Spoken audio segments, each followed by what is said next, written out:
and his presentation is Building Castles in the Cloud, AWS Security and Self-Assessment. Awesome. Thank you for that. Is the mic working? People can hear me? We're good? We're good. Awesome. So thank you all for coming.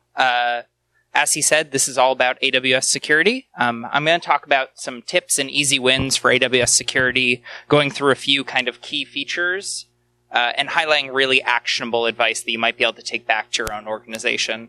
And then we're going to move into looking at open source auditing tools that are super easy for you guys to run, to assess your own security posture, and then, maybe make some informed hardening decisions. I'm not talking about AWS internals here, so I'm not going to be talking about how they're implementing any of these controls. And we're also not going to talk about kind of large enterprise architecture, how you integrate your various accounts and organizations. Before we get going, some quick information about me. I have a bachelor's degree in computer science where I worked for 4 years doing IT and ran a music magazine at Northeastern. I'm currently in the master's program at Brandeis, and I'm a full-time security consultant with NCC Group, which means I do everything from web penetration testing of e-commerce sites or software as a service to looking at IoT hardware devices and, of course, most importantly for this, cloud security. Most importantly about NCC is that we do have some really cool stickers, so if you haven't swung by the table, you should, and if you haven't checked out this Twitter account, you should also, because what's not funny about googly eyes on things? So, to get started, I'm just going to quickly go over the agenda so you know what we're doing here. So we're working against the Pareto principle here, which is the 80-20 rule, if you're familiar with it. Effectively, my goal is to walk you through a minority of the AWS security features. They'll give you the biggest impact. So what this actually looks like is I'm going to do some very quick background on AWS and AWS security, and then I'm going to go into best practices looking at public access and external exposure, access management for actually authenticated users, some monitoring and logging configuration, as well as AWS's built-in security services and what the key ones are there. And then I'm going to point you towards some next steps if you're really looking to dive into cloud security and cloud architecture in AWS. I'm then going to pivot into these open source auditing tools and give you some examples of what the outputs will look like, what the pros and cons are there, and how you can use them. So before we dive right in, I just always like to gauge the audience on their familiarity. So if I could just get a show of hands for who's actually used AWS before. Awesome. And so who's actually used it professionally? And is anyone currently managing an AWS environment? Is anyone responsible for the security of the AWS environment? Awesome. So it's a mixed crowd, so I'm going to do my best to kind of introduce anything I use during the course of the talk, but also give some detailed information so that people who are familiar with AWS get something out of this. So it's a tightrope I'm going to walk, and hopefully it all works out. So the first question I get asked whenever I give a talk on AWS security is why AWS? Why specifically this public cloud? First, I pick a public cloud, either Azure, GCP, or AWS, so that I can give actionable advice. Because if you just start talking in generics about securing the perimeter or about, making sure that you're limiting access, that's great. But this way, people can hopefully go back and actually apply things to their own organization, assuming they're using AWS. And why AWS of all the options? Well, it has the 50% market share right now. Which means it's my best bet to hit a common denominator across the room. Obviously, Azure and GCP are the next two big players, and then you have kind of a cohort with IBM, Alibaba, Oracle Cloud, and then players like DigitalOcean. But AWS is currently dominant, although certainly nothing wrong with using any of the other big providers in the public cloud. So I'm going to start where every AWS security talk really should start, which is with the shared responsibility model. Hopefully some people are familiar with this, but effectively it's Amazon's defined model for how the breakdown of security responsibilities is in the cloud. Basically how this works is that you are guaranteed when you deploy software in the cloud, when you work in the cloud, that Amazon is taking care of the bottom half of the diagram and you're in charge of the top half. So what this means is you don't have to worry about networking or physical security of data centers, as well as updates to managed services. So this is why you never have to download a new version of Amazon S3 to use it. Those things are provided by you. Amazon's responsible for them. This is great so long as you pay attention to the top half and remember what's your responsibility, which includes things like managing credentials and user access, managing your own data and customer data, as well as a bunch of other things. And this is publicized by Amazon, super easy to track down if you kind of want to examine it at length. And this is a great thing because Amazon does a lot of security things you and your organization might not be able to. They're on the advanced disclosure list for a bunch of different kind of key services and software. They have huge teams working on automated reasoning around cryptographic verification and firmware verification, and their physical security controls are really intense. So they have, threat intelligence teams working, as well as buying their data centers through front companies and all sorts of things that your mom and pop company can't really investigate themselves. So this talk is focusing on the top half of the model. Like I said, Amazon's doing all sorts of things to ensure the security of the cloud, but we're going to talk about what you can do to secure yourself in the cloud. But before we get any further in, it's really important to note that this shared responsibility model is not a shared accountability model. And what that means for you is that at the end of the day, if you're putting your customer or company data in the cloud, it's your responsibility. So this is why going with one of the kind of trusted cloud providers is so important. The whole, no one got fired for buying Microsoft or IBM applies here. So make sure you're choosing a trusted cloud provider because they are a partner in this. And at the end of the day, you're accountable for those decisions. And if you're concerned about the security of the cloud for AWS specifically, they have a service called Artifact. And AWS Artifact is a meta service where you can access all of their compliance reports. So if your, boss or management or board is coming to you asking about PCI compliance or FedRAMP or ISO compliance, this is where you can point them to kind of see AWS's documentation of their own compliance. Obviously, just because AWS is compliant doesn't mean you are, but it's an easy centralized way to gather this sort of information so you don't have to go chasing down your account manager if you're an AWS partner. So, having kind of talked about where our responsibilities lie, this is where we're going to move into actually discussing security in AWS, the meat of the talk. The goal here is to provide the key AWS security considerations, and what I mean by that is I want to give you things that are high return on your time investment and that are somewhat straightforward to implement.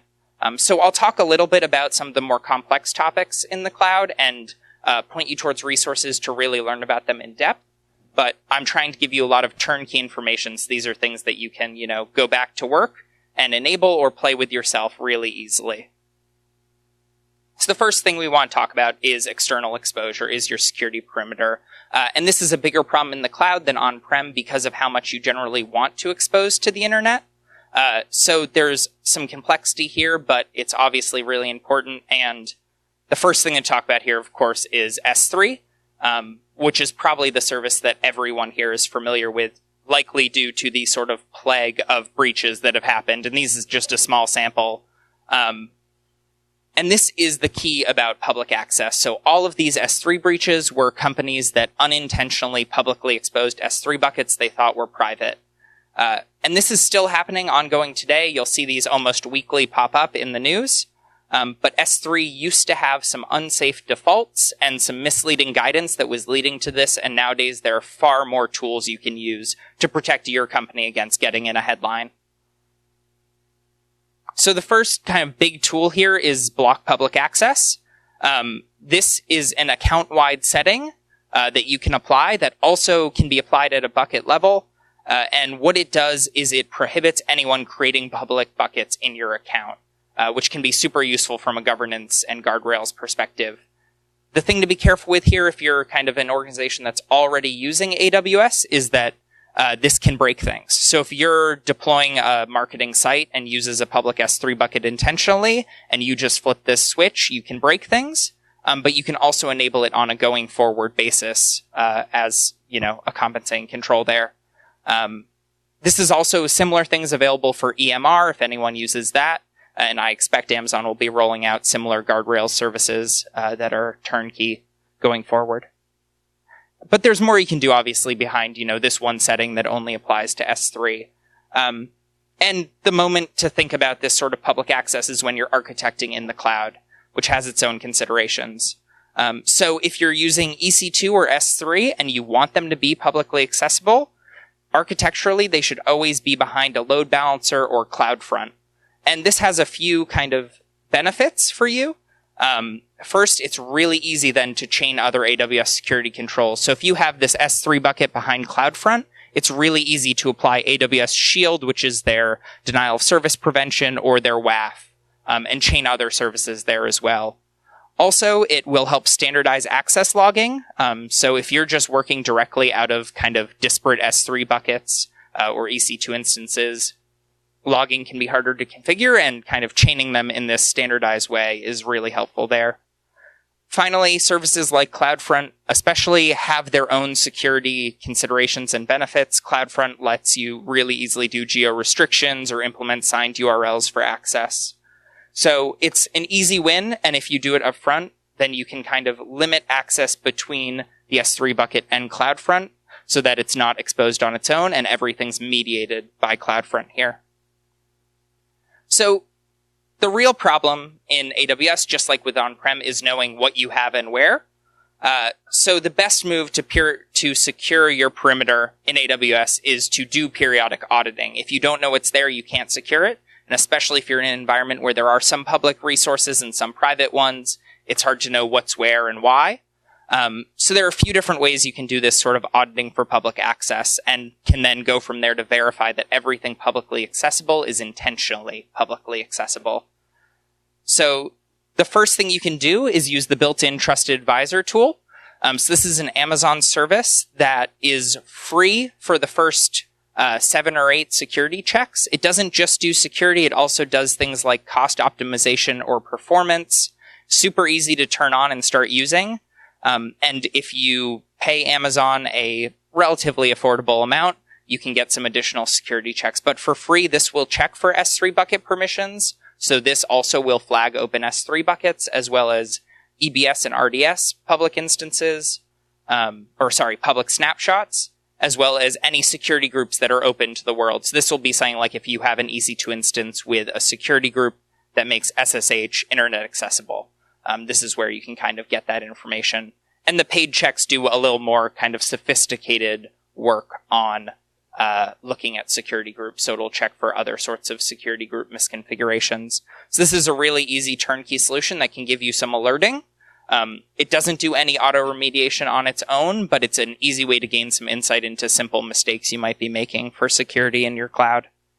You can also use third-party tools. This is just one example, but they generally leverage the AWS CLI or SDK to, using read-only access to your account, identify all the public IP space that you're using. This one specifically supports a subset of AWS services, and that's true of most of these tools. So it's something that could really easily be used in conjunction with something like Trusted Advisor to get better coverage. But it's really easy to just set up a read-only account, set up read-only credentials, and then use this to get a snapshot of what your external exposure looks like. And this is where, you're also using your own knowledge of your environment and pattern recognition to think what's jumping out at you that you didn't realize was public or externally exposed, because those are some easy wins to lock that down. And the one other thing that AWS is doing in light of the Capital One breach, which people might be familiar with, is that AWS has started proactively scanning. This is a excerpt from the letter they sent to a sender who was asking after, what are you going to do to stop all these cloud breaches? So you should also make sure that your contact information and security contact information in your cloud and AWS accounts is set correctly to a monitored inbox. This is something that will happen where small startup companies have their CEO's personal email address set as the security contact, and so everything's kind of going into a black hole in terms of really important security alerts there. So the security contact specifically is never used for marketing information or anything like that. So that's something that is really easy to just check and make sure it's done right, so you don't have to worry about it going forward. Don't have to worry about missing one of these, pretty critical alerts. So that was the really quick run through of public access. You can audit it. You can set up some guardrails, especially with S3, which has been the biggest issue. And now we're going to talk about access management, which is, authentication and authorization.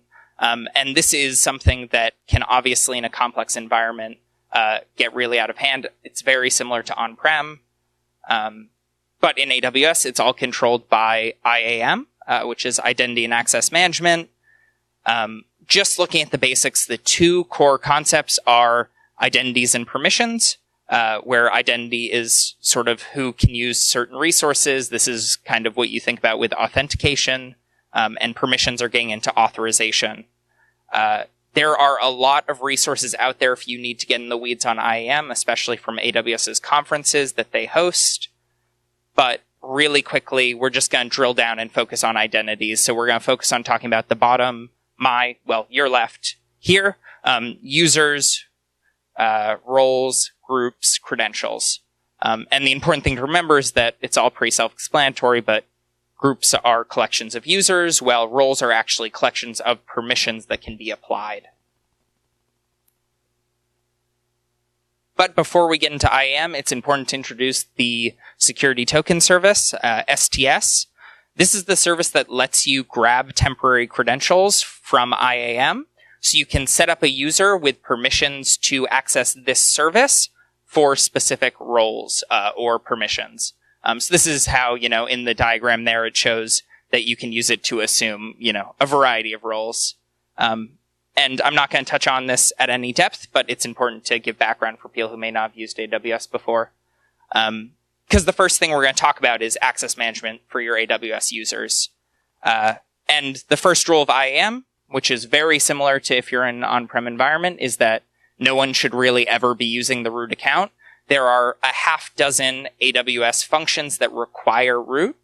This includes setting up some MFA things, as well as managing the support level of your account. But for the most part, the root account should be treated as a break glass account. If something goes wrong and one of your administrator accounts is compromised, then you can go into the root. But if you use the root account regularly and lose control of it, if it's breached, it can be really hard to recover from, even more so than, other sorts of incidents. The next really basic statement is that you should have a clear link between users and IAM accounts. You shouldn't be creating an ops account that everyone shares because it really limits your auditability and traceability of activity down the line. So making sure everyone has at least a account. This isn't saying, every user can only have one IAM account. For example, if you have an elevated account for certain users or functions. But you should make sure you're never grouping users into the same IAM account. And groups. So this is just talking about how you manage permissions. So when you're managing permissions, you should avoid assigning them to individual users. If someone needs to get write access to S3, you shouldn't be setting that up so that, user X has write access to S3. Instead, you should set up everything through groups so it's easier to moderate. Because once your environment grows and gets complicated, tracking who has what permissions at a granular level can get really difficult. So managing through that through groups will really help with governance down the line.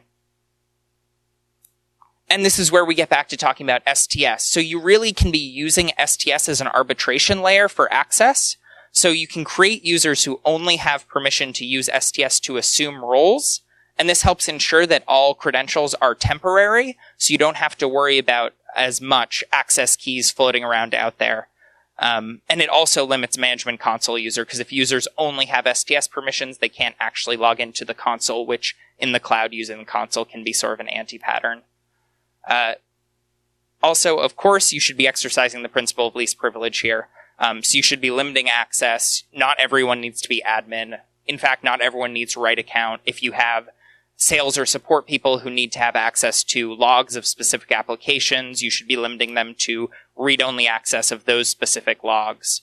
And just kind of being proactive and thinking about who has what access and why and making sure it's all intentional is going to be a huge step. There are a number of AWS and third-party tools that can actually help you with this, that can look at historic access patterns and usage and say, okay, so this person has never used their write access, let's take that away. So that's definitely something to investigate. Even more stuff, multi-factor authentication, MFA is a big thing now everywhere. We're really hitting the point where pretty much everything should have MFA. In AWS, every human user should be set up with MFA.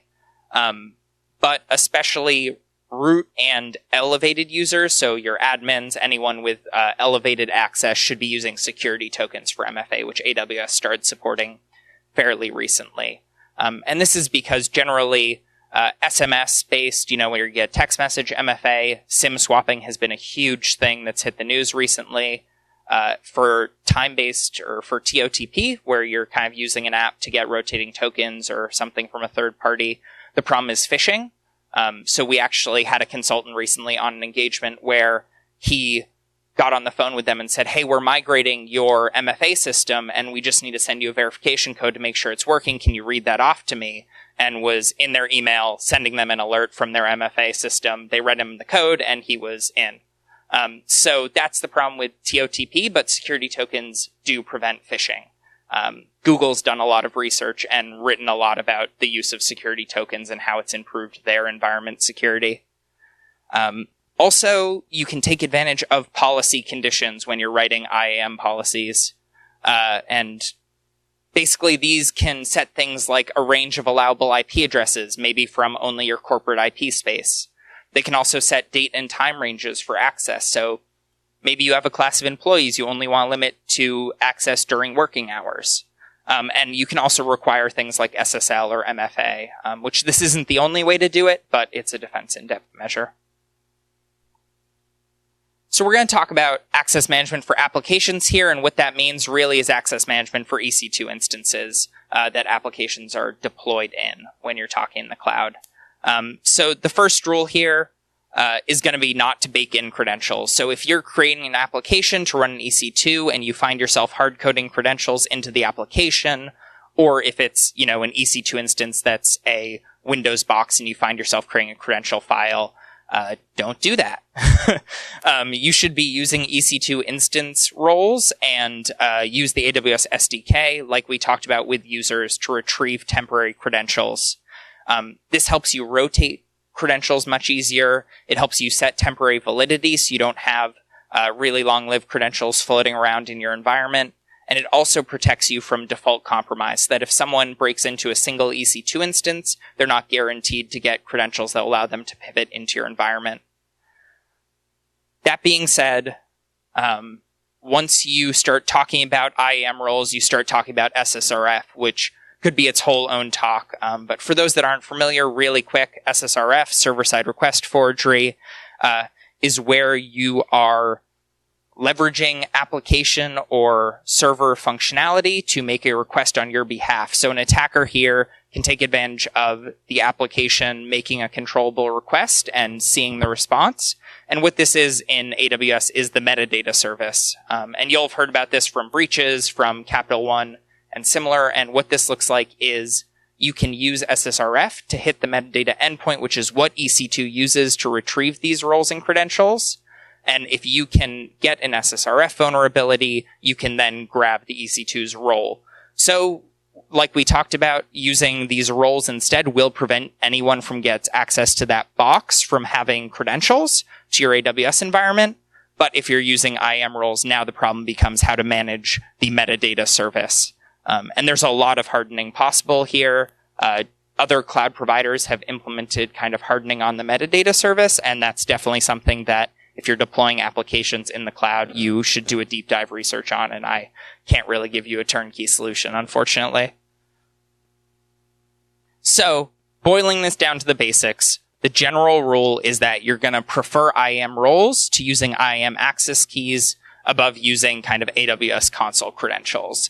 And this is clearly a very simplistic model, but whenever you're managing IAM in your cloud, if you at least stop and think, okay, is this something that could be better done through access keys, or is this something that could be better done through roles, temporary credentials? That's a step, and that's, going to provide some hardening to you. Okay, so we're into monitoring, which means we're talking about logging. So we're just talking about the basics here, how you can kind of start to gather and synthesize an alert on information in your cloud. Logging is an intractable problem. You can always be doing more. You can always be doing better. So we're just going to hit on the basics here to make sure your cloud isn't one giant blind spot. So that means CloudTrail. First of all, CloudTrail is the core logging service in AWS. CloudTrail is where all AWS API calls are recorded. It's enabled by default, saving the last 90 days of logs. And we're going to talk about just a few best practices, which can be split into detective and preventative controls. So when we're talking detective controls, this includes just creating a trail. So CloudTrail by default is on. It's logging for 90 days. If you set up an AWS account and go look, it looks like you have logs, except for 91 days later, you lose all evidence of what's been happening in your environment. So creating a trail just persists those to an S3 bucket and is the bare minimum. It's free in every environment. Bare minimum you should be doing. Also important to remember that CloudTrail is regional. So for API access that's recorded in CloudTrail, this gets recorded in every region. So CloudTrail needs to be on in all regions. And there are some playbooks you can use to kind of set up CloudTrail in all regions. Because what will happen is if, in case of a breach, attackers, the first thing they'll do is to move to a disused region, because then you have no auditability there. There are also some global events, like management console access is recorded globally. So you just need to make sure that once you turn on all regions, you're only logging global events once. So you don't want to be logging global events to every region, because then you're getting 25 copies of every global event. And the next thing to talk about is log file integrity. This can give you validated log files, which is super helpful in forensics, and especially if you then proceed into legal realm and need evidence and evidentiary law. These can assert both that the log file hasn't been modified, which is a huge concern during incident response, as well as specific users having performed specific API activity. And the final detective control is going to be integration with CloudWatch, which I will return to in 1 second. But effectively, if you're using CloudTrail, great, you have logs sitting in a bucket. You're not doing anything with them there. But when we talk about preventative controls, what we're talking about is ensuring the kind of CIA triad, the confidentiality, integrity, and availability of your logs. Just going to pop all these up so I can quickly blow through them. So the first thing is store your logs in an unlinked account. If you keep your logs in the same account as everything else, if that account is breached, you will have no logs. So the easiest way to ensure that that privilege is separated is to put them in an unlinked account. You could then exercise least privilege, like we'll return to constantly here. And those logs, if those are your security logs, they should have very minimal access. These should not be something you're accessing every day and everyone can hit, because then you have a broader threat surface. As well as enabling MFA delete, which requires an extra MFA component to delete the logs or the bucket, to once again ensure that in the case of an incident, the problem being once someone's compromised your environment, they have access in your environment. So you're trying to build defense in depth here to make sure that they can't affect the logging of what happened. And finally, AWS CloudTrail Full Access is a specific permission that you need to be very careful around, because it will let people mess with your logs. So this is like one specific permission that you should look out for and really audit who has access to it and why. So like I said, CloudWatch, detective control. CloudWatch records a subset of API calls. It's kind of like your SIM.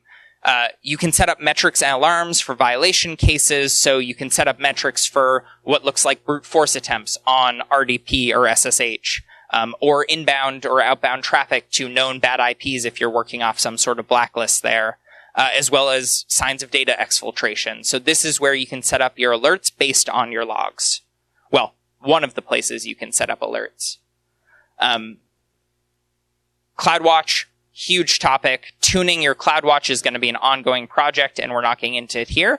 But the other thing to mention, login monitoring, is that there are other services that have kind of proprietary logging to them that you should be aware of, including kind of VPC network logs, S3 bucket access, ELB web access logs, and CloudFront cache requests. These are all things that you should make sure are independently managed and flow into your centralized logs. Awesome. Okay. So the next thing that I'm just going to touch on here is we've already mentioned some tools. We mentioned CloudTrail. We've mentioned CloudWatch. But there are a lot of built-in AWS security services, and I just want to highlight that there are a handful of them that are really low trade-off to turn on, relatively low cost in any, average size environment. If you're running a massive multi-million-dollar AWS bill, you have a professional to look at how much these will cost you. So I'm not going to hand wave a number here. But none of these are inherently prohibitively expensive. So like we said, CloudTrail, Trusted Advisor, 2 tools we've talked about their use case. But the 3 other essential services, and I'm going to try and kind of blow through this, are GuardDuty, Inspector, and Security Hub. So GuardDuty is threat detection and continuous monitoring, including with third-party threat intelligence providers. So this is kind of AWS using their huge corpus of data and machine learning to identify anomalies and detect based on that, as well as with other threat intelligence feeds. So if you're already using a threat intelligence provider, they probably integrate with GuardDuty and you can centralize there. Inspector is their automated security assessment tool for EC2 instances. This checks for both network accessibility, so once again, a place to catch if you have unintended public exposure, and it also does some checks for vulnerabilities mostly based around CVEs. So this would be like running Nessus or Nexpose, but it's native to AWS, super easy to turn on, schedule, and feed in with all your other security reporting.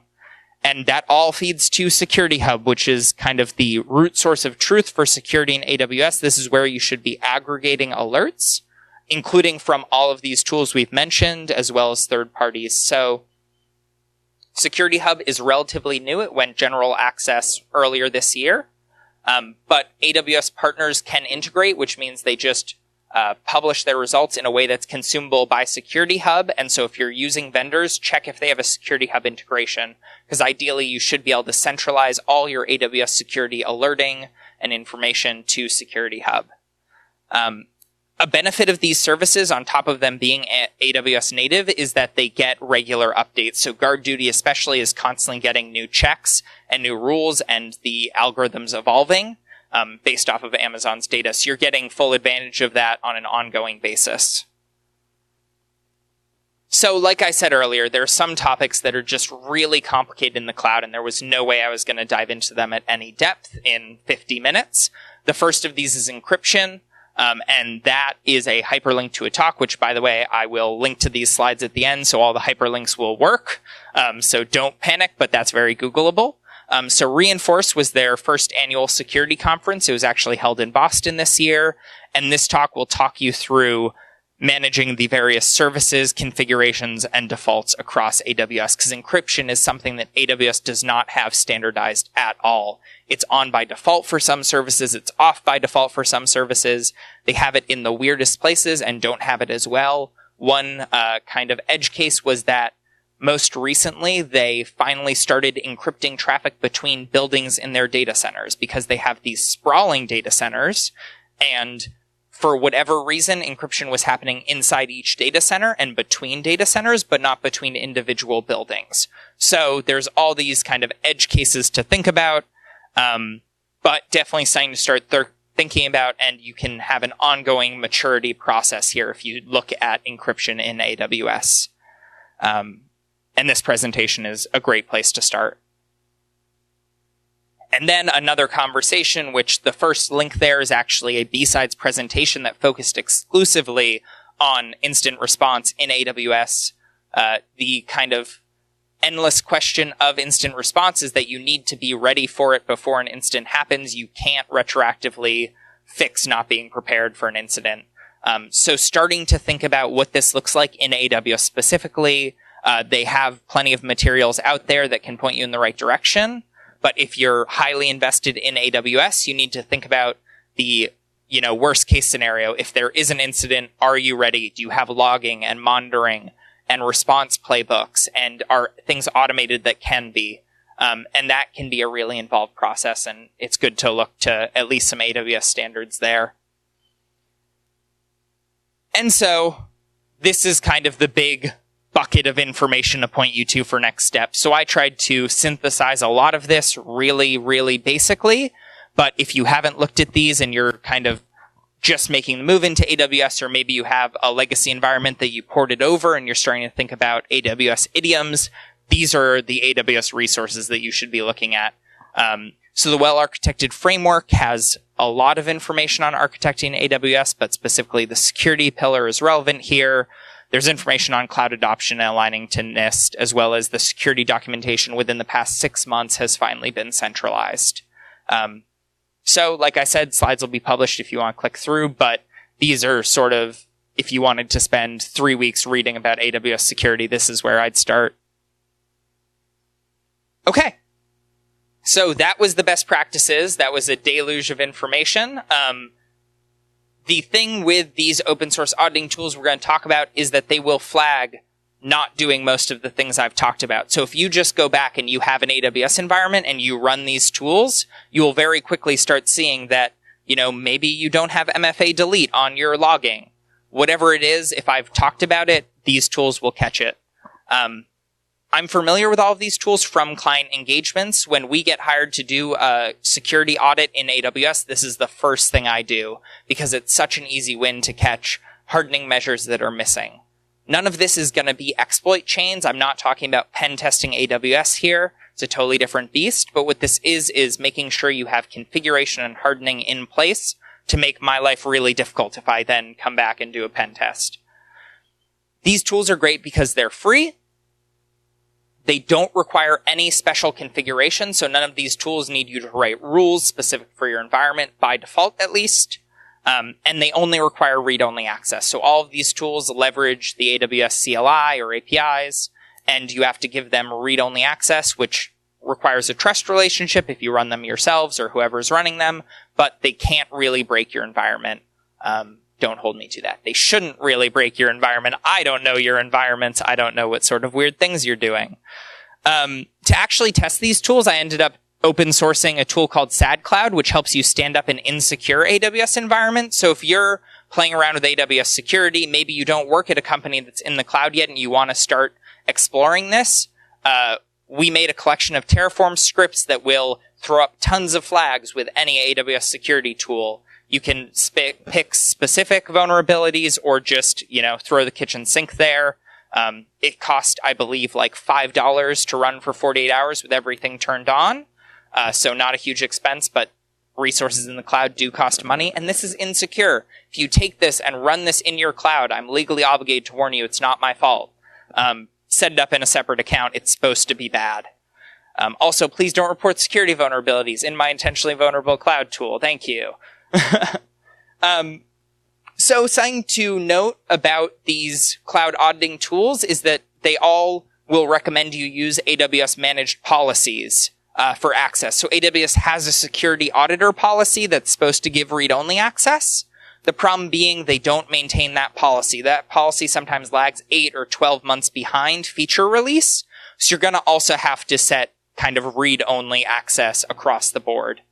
Something to keep in mind if tools aren't running correctly and you're saying the security auditor is add the read-only all access policy. All right. So I'm going to preface with saying this could be a live demo, but it won't be because I don't like playing with fire that much. The first thing I want to point to is this is just a small example of the many, many tools that can help you audit for leaking your AWS secrets in Git commits. It is a problem. I have seen it in practice numerous times. This is the sort of thing that people make $5,000 off your bug bounty program because they ran it and you didn't. Really easy to run any of these tools, and they'll flag credentials in Git files. I actually ran GitRob once doing a bug bounty. I ran it against a company. GitRob actually finds all the members of the Git organization and then runs it itself against those employees. I found in an employees dot file, AWS access key and secret. I went, great, this is going to get me some money. Turns out it was for his most recent employer before the bug bounty. So that was a whole fun disclosure process, but this is out there. It's getting better. GitHub does have some token scanning by default with partners. You can also do kind of preventative controls by using tooling to do pre-commit scanning. Because once the credential's in Git, it doesn't matter if you identify it, you still have to go through the whole rotation process, analyze your logs for activity. So try and start catching these things at pre-commit. There's a lot of ways to do this. none of these is better than any of the others. Pick your favorite, but definitely something that could be fun to go home and run against your GitHub organization if you guys have a public profile. And there are similar tools for other version control systems as well.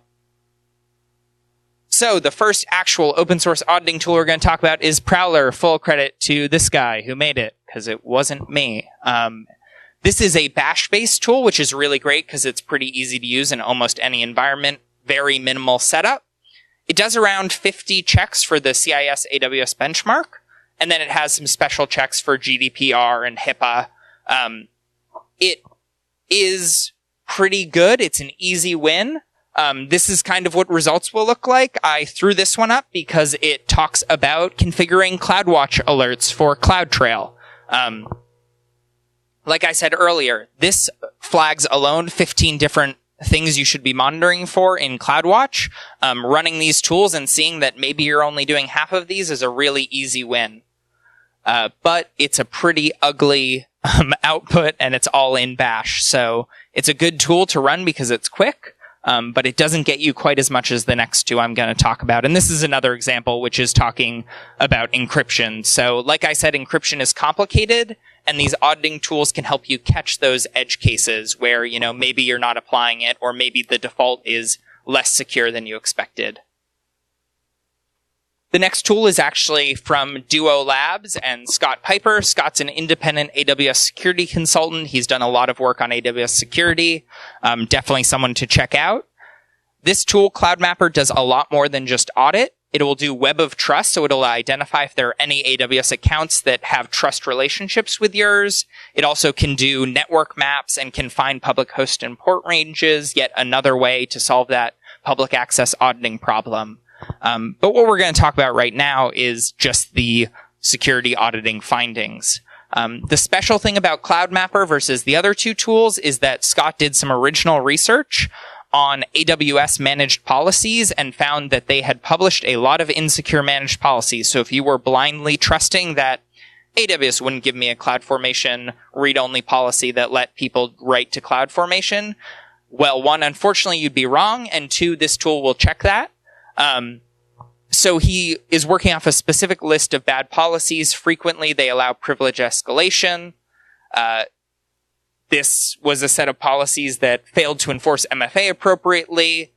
So definitely something worth running, especially if you already think you're doing a pretty good job of cloud security. Maybe you've run other auditing tools. These rules are pretty specific to CloudMapper, and might catch something really important for you. Awesome. So the final tool I'm going to talk about is ScoutSuite, which is NCC's tool, actually. It is better supported than the other two because we are behind it and supporting it actively. We're constantly developing. It's also multi-cloud, unlike CloudMapper and Prowler. So if you are in a multi-cloud environment or enterprise, it might be worth it for that. It supports GCP, Azure, and AWS right now. It also is building out support for Oracle or Alibaba if you're invested in those clouds. It has, I think, around 115 findings right now across a variety of services in AWS. And it produces this nice HTML report, which also has a dark mode, which is one of the best selling points. So kind of looking at what the dashboards will look like. So right here, we're looking inside the S3 dashboard. And if you read through those findings, you'll see that it's a lot of the same things I was talking about with basic hardening measures.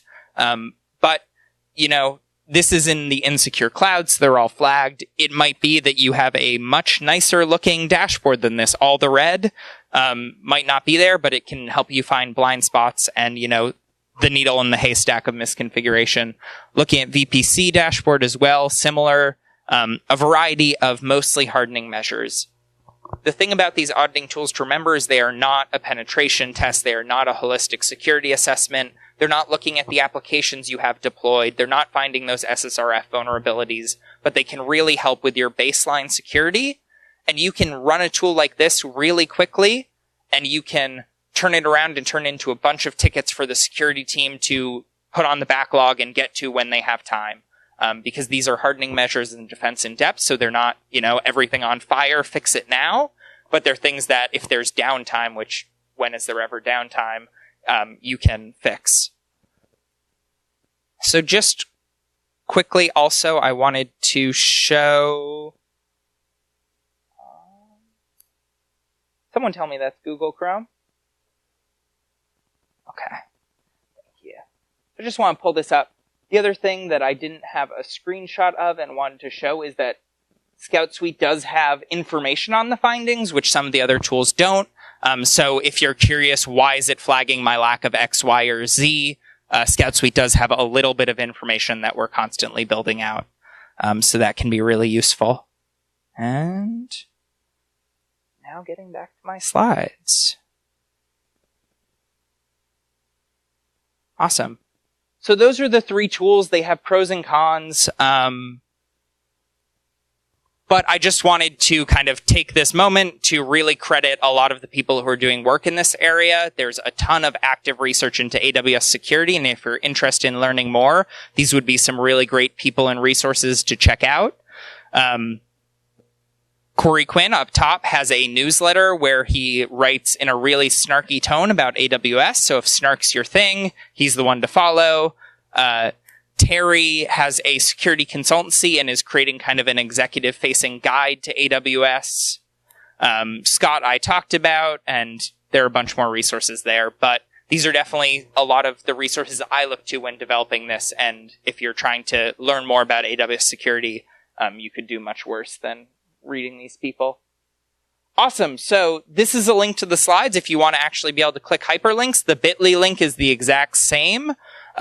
Just some people don't trust that sort of thing, so pick your poison. I just wanted to say thank you all for coming, and thank you to BSides for putting on this great event and all the volunteers who gave their time. If you have questions, feel free to pin me down. Generally, these questions tend to be more on people's specific situations and environments, so if that's your case, find me after. I'm always happy to talk security, consulting, whatever. Thank you all.